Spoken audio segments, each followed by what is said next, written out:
Hey, in this video, I'm going over the top 12 daily detoxification strategies you can apply right in your life. And most of these are actually really simple to apply, and they can make a big difference on your overall health by reducing your toxic load, by helping improve your brain, your energy, your cellular energy production. You should notice that you feel a lot better when you start applying these. Now, you may not be able to apply all 12. Pick the ones out that resonate the most with you. Things that you feel like are what we call low-hanging fruit, something simple that takes minimal effort to start to apply. And if you do that, you start kind of grouping these things together, it's gonna really improve your life. So number one is oil pulling. It's really simple. You basically, in the morning when you wake up, you get some coconut oil. That's typically what I use. You can use olive oil. You can use almost any type of oil. I would recommend it being some sort of healthy oil like olive oil or coconut oil. Put a little bit of that in your mouth, right? Like a teaspoon in your mouth, and just let it swish around, right? And just swish it around for, let's say, 10, 15 minutes, and then spit it out. And I spit it out outside. You don't want to spit it out in, you either in the trash can is the best or outside, right? Not, it could clog up your plumbing, so don't do it in the toilet bowl or in the sink. And so basically what's happening there is the oil pulling itself is actually grabbing bacteria and bacterial end products, right? The endotoxins that the bacteria are releasing and getting those out of your mouth. And that's gonna help improve the health of your oral cavity. And that's gonna reduce your overall microbial load and your endotoxin load by getting that out of your system. And that's gonna make you feel better, right? It's gonna help you have more energy, help balance and tame your immune system. So that's key. Number two is grounding. Getting out, getting bare feet on grass, dirt, or sand. Right? Most of us feel good when we go to the beach. Part of that is the grounding. We're getting a healthy electromagnetic frequency coming from the earth. And you can do that in your front lawn. You can do that at a park. You can do that in many different places. And so I go out barefoot. I put my oil in the morning. I go out and I ground on my front lawn. And I spend that time stretching, praying. I walk around. Right? I'm getting some movement in while I am grounding, which provides a healthy electromagnetic frequency from the earth that's calming on my body, and that helps relax my body, but also helps energize my cells. And at the same time, I'm doing the oil pulling while I'm doing it. So grounding, really key. And you can also get out, with trees as well, right? There's a healthy electromagnetic frequency. There's essential oils that come from trees and plants. So you can be breathing that in too if you want to go out in the woods, and that's a great idea as well. Number three is sun, getting out in the sun. So early in the day, really good time to get out in the sun, but also middle of the day as well. Almost any time is a good time to get out in the sun. You just don't want to burn. And getting proper light exposure, making sure you're getting good quality natural light during the daytime, right? That's super important. Making sure that at night, we're turning off the lights, right? In our society, we have a darkness deficiency. Most people have lights going on. They're being exposed to light almost all day, right? And at night, right? Artificial lights. And that can be really damaging to our circadian rhythm and not allow us to detox properly. So getting natural sunlight, and then at night, turning off the lights, right? Or just using amber lights, things that mimic a fire, let's say, right? You're wearing blue light blocking glasses to block out blue light, which is more in line with UV light. We don't want to tell the brain it's daytime at night, right? We want to tell the brain it's nighttime to help set us up for good sleep. So super key. Number four is morning hydration, making sure that we're really hydrating our body well early in the day. That hydration, we want to make our body move like a river. We want things to move like a river in our body, not be stagnant like a pond. The stagnation in our system allows toxins to build up and actually breeds more toxins, more endotoxins that drive inflammation. So we want things moving through our system. So hydrating really well, particularly earlier in the day, is gonna help move those drainage pathways and help us detoxify well. So I recommend drinking at least 64 ounces of water a day, okay, maybe up to a gallon, okay, and even more if you're sweating a lot, if you're an athlete, but somewhere between 64 ounces which is a half a gallon to a gallon of water a day, okay, and most of that earlier in the day, really trying to flush your system earlier in the day and always drinking that, as much as possible away from meals so it doesn't dilute your stomach acid and reduce digestive juice production. So that's key, morning hydration. Number five is movement and exercise, just getting out and moving and also exercising, right? So I consider walking movement, not really exercise. For some people it might be because they've been so sedentary and they lack fitness that walking could be intense for them. But for most people, 99% of people, walking is movement. Movement is really therapeutic, very healthy for the body, really helps stimulate the lymphatic system to help with drainage, helps improve oxygenation. So great benefits from movement, but you also get great benefits from some sort of high intensity exercise that really challenges our system. That's what I recommend, resistance training, or perhaps doing like interval training, running intervals or doing intervals on a bike or something like that. That's gonna really help to challenge our cardiovascular system, challenge our muscular system in such a way that we're gonna adapt, get stronger and more resilient. So movement in general is super key. We release myokines that have a very powerful anti-inflammatory effect just from moving, just from walking, dancing, light movement. But we also get additional great benefits at improving oxygen extraction, building lean body tissue, reducing inflammation in our system from high intensity exercise as well. We actually build up, we strengthen our natural endogenous antioxidant production when we're doing high intensity exercise followed by good recovery, good sleep, right? All the different things we need to do to recover properly. Number 6 is nutrient-dense diet. What does a nutrient-dense diet look like? Could be different for everybody, but main things are we want to get rid of ultra-processed foods. We want to get rid of bad fats, seed oils. So all your corn, soybean, canola, safflower, cottonseed oil, we're trying to reduce or eliminate that. Hydrogenated oils, we want to get rid of those things. And instead, we want to be consuming lots of grass-fed animal products, healthy fats like avocados, extra virgin olive oil, lots of colorful fruits and vegetables. But if there's anything in there that your body doesn't respond well to, let's say you don't feel good when you eat fish, then don't eat fish. Let's say you don't feel good when you eat broccoli, then don't eat broccoli. If you don't feel good when you eat avocado, don't eat avocado, right?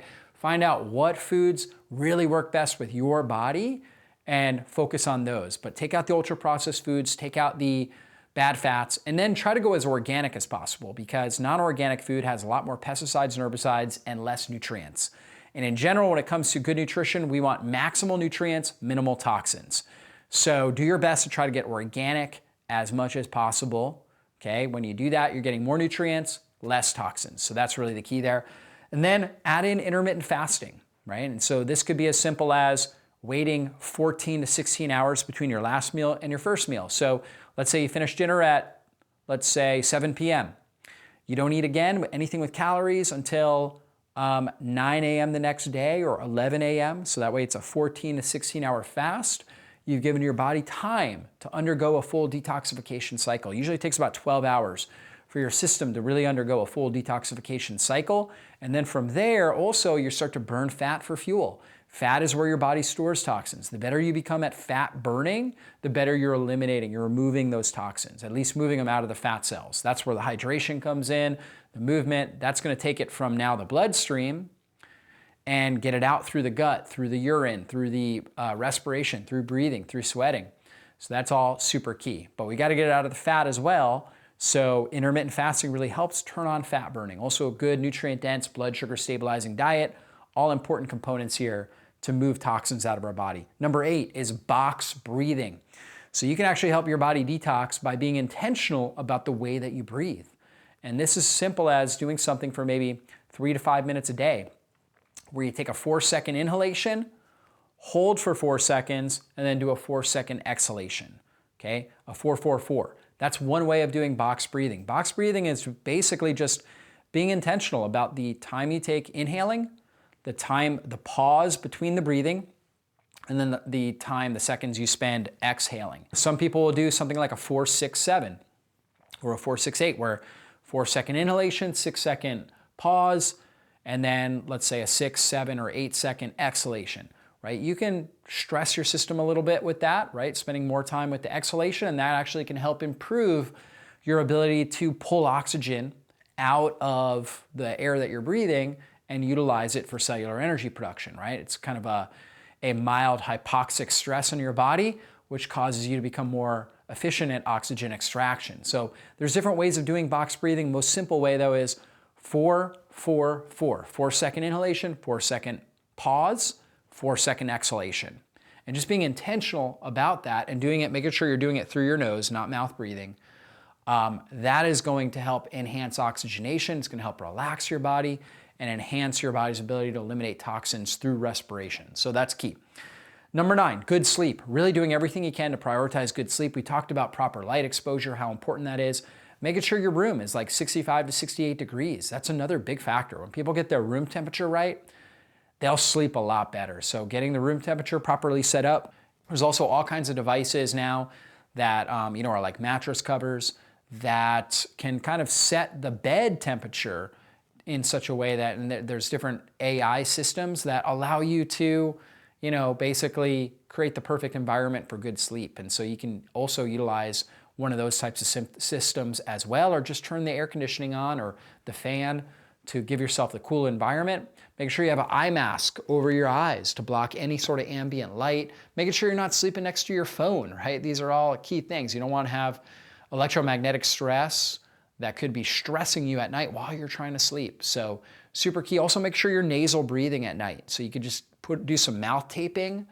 Do that for every day for, let's say, a few weeks, and you can retrain your physiology. Most people are mouth breathing at night, and that's restricting the amount of oxygen going in to their brain. And on top of that, it's also causing poor oral microbiome health and more toxins to actually be produced in our mouth, which can cause more inflammation. So just putting some tape over your mouth and doing that every night for, let's say, a few weeks, 2 or 3 weeks, retrains your physiology to become a nasal breather. And that's going to get more oxygen up into your brain, help you release toxins, not produce as much toxins in your mouth, and help support better sleep and better detoxification. So that is good sleep. Number 10 is dry brushing. So get a soft bristle brush. This is great for the lymphatic system. And start in your extremities and go up towards your heart. And you're just kind of stroking your skin towards your heart. Start with your extremities and move up towards your heart. And that helps improve the lymphatic drainage, which is a key part of the detoxification system. Can be also helpful for circulation in general, and it feels good. It releases endorphins. The actual brushing just feels pleasurable, right? And so that will release endorphins, which reduce pain, reduce inflammation, and make you feel better. So a lot of great benefits and a simple, very easy thing to do. Really doesn't cost you anything other than a soft bristle brush. Castor Oil Packs. Get some castor oil, get a flannel. You can buy a full kit, right? Castor oil kit, okay, that you can buy, and put it up over your liver and do this for 45 minutes or sleep in it. A lot of people will just sleep with this every night. So they put 2 tablespoons of castor oil.